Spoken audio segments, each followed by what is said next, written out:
Yo, what's going on, GZTV gang? It is your boy GZTV. This is going to be the final video of the night, but it's going to be a pretty big one. We have some we have some interesting news for sure, some pretty cool occurrences, some interesting stuff I want to talk about with you guys. This is pretty much today's events, but I changed the titles of the stuff to give you guys a sneak peek of what we're going to be talking about today.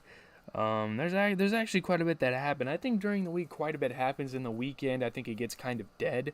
But let's first talk about this new Pirates of the Caribbean movie in development starring Margot Robbie, everybody's crush, everybody's celebrity crush apparently.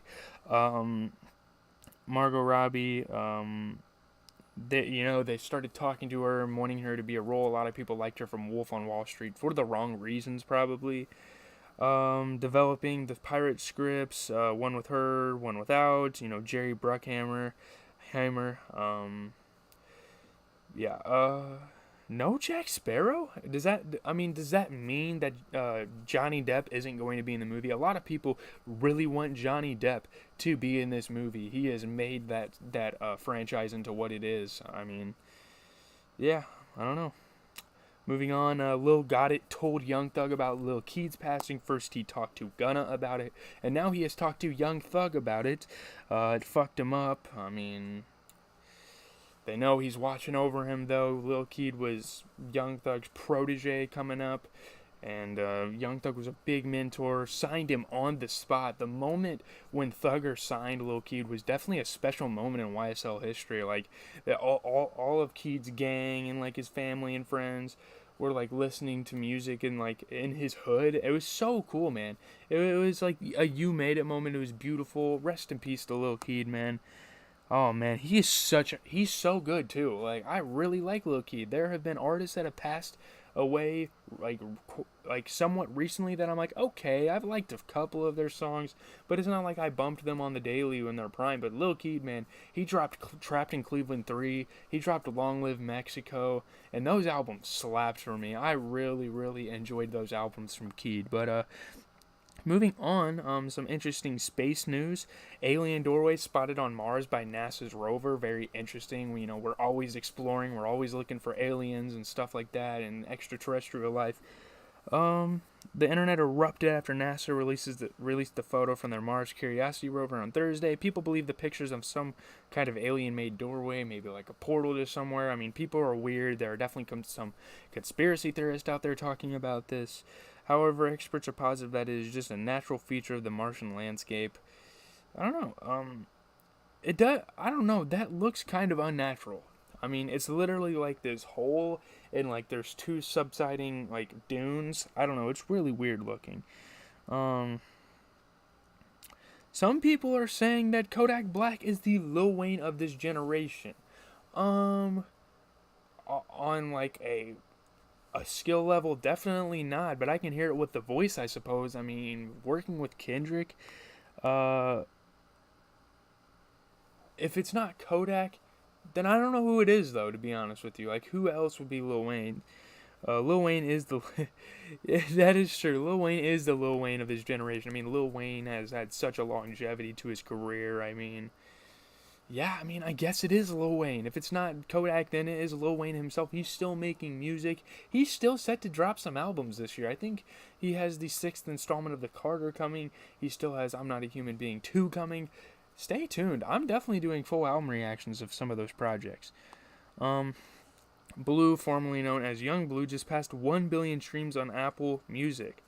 I'm actually somewhat of a fan of Young Blue. I listened to one of his previous albums. The guy's making big waves. I like his rebrand. Like, I like him taking Young out of his name. He doesn't want to fit with the stereotypical rapper fit scheme, whatever you want to call it, the dogma, whatever. He doesn't want to fit as that image. That's really the word I wanted to look for. He wants to just be called Blue, and I feel like the projects that are going to sprout out of this brand new moniker is going to be pretty good. Shout out to Young Blue or Blue, whatever you want to call him. I'm so used to Young Blue that yeah. Interviews are surfacing of Young Thug calling Lil Keed his son. Again, we kind of talked about that a little earlier. Young Thug took Lil Keed under his wing. It was just a really big moment in trap music. Lil Keed was so like, I mean, he was carrying Young Thug's legacy on until he unfortunately passed away. It was on Tidal. He did an interview with Tidal, like praising Lil Keed. I thought that was so cool. Like discovering him. His nephews were hanging out with Keed. That's interesting. That's a really interesting connection. I never knew that. But let's just move on here. Megan Thee Stallion wins Billboard Music Award for Top Female Rap Artist. Who would be my pick?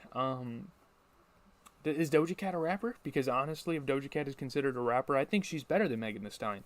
But all love to Megan Thee Stallion here. I mean, she's a pretty solid artist. We've listened to some of her work in the past. Other nominees were Cardi B and Lotto. She was the best out of those two, yes. Out of those three, I'm taking Megan Thee Stallion. But if Doja Cat was there, yeah. I don't know who this next guy is. We're not going to even talk about him. Moneybagg Yo and Kodak Black link up for Rocky Road, which we actually went over in our freaking track roundup a couple of minutes before this video started. It's alright. Again, you can see my review over there, but let's just move on. We still have quite a bit to talk about. Rick Ross was this girl was attempting to give Rick Ross a shot in the club and he rejected it. I think that was a funny moment. Rick Ross is like, you got me fucked up with that one. I mean, the dude's trying to change himself. I thought I heard of him like really working out and like stop eating junk food. I think he's trying to like change himself and slim down, which he's already kind of done, and credit to him, man. He's the owner of a lot of Wingstops, so that's pretty cool. I mean, that's something that is a part of his legacy, I suppose. Mac, didn't this happen a while ago? Mac Miller, drug dealer, sentenced to 17 years in prison. I mean, yeah. R.I.P. Mac, I mean, he was a legend. Should he have gotten 17 years? I mean, possibly. It was a very publicized event, his overdose. Another man responsible for selling Mac Miller the fentanyl that contributed to his fatal overdose will be behind bars for a long time. Stephen Walter, 49, was handed a 17-and-a-half-year sentence after pleading guilty to distributing the fentanyl that ultimately resulted in Mac's death back in September 2018. Does he not feel guilt at all? I'm not sure. Another man, 39-year-old Ryan Rivas, also pled guilty to a drug distribution charge and was sentenced to more than 10 years behind bars. The case against a third man by the name Cameron Pettit remains pending. There were 3 guys involved. I mean, he is a pretty high-scale artist. He was a high-scale artist at the time of his passing and at the time of them distributing him the substance. But, dang, 3 freaking people giving him the drugs? Wow, okay. Let's move on to a hot take of someone saying Kendrick dropped album of the year, but it's his worst project. You gotta kind of live with it, though. I mean, to be honest, Push Future was right there. I mean, Pusha T and Kendrick are still battling for album of the year for me, but is it his worst project ever? Like, are we talking about mixtapes from the past? Because those weren't well put together at all. I mean, the man's been dropping music for 18 years and no one has realized that because they don't know Kendrick, I suppose. Kendrick's first mixtape literally came out in 2004. He was signed with Def Jam under Jay-Z. I don't think anyone realizes that, but this project is far from being his worst project, in my opinion. It could be possibly his worst studio album. If you want to make that argument, sure. I'm not going to be totally against you, but overall project, I don't think it's his worst. A big headline from an NBA player, Rajon Rondo allegedly pulled a gun on his baby mama. My goodness, very scary occurrence here. People are joking that she called him Chris Paul, which, guys, let's not joke about stuff like this, okay? I know social media can be a ruthless place at a time, but let's die down on that a little bit. Rajon Rondo allegedly pulled a gun on the mother of his children and threatened to kill her during a heated altercation.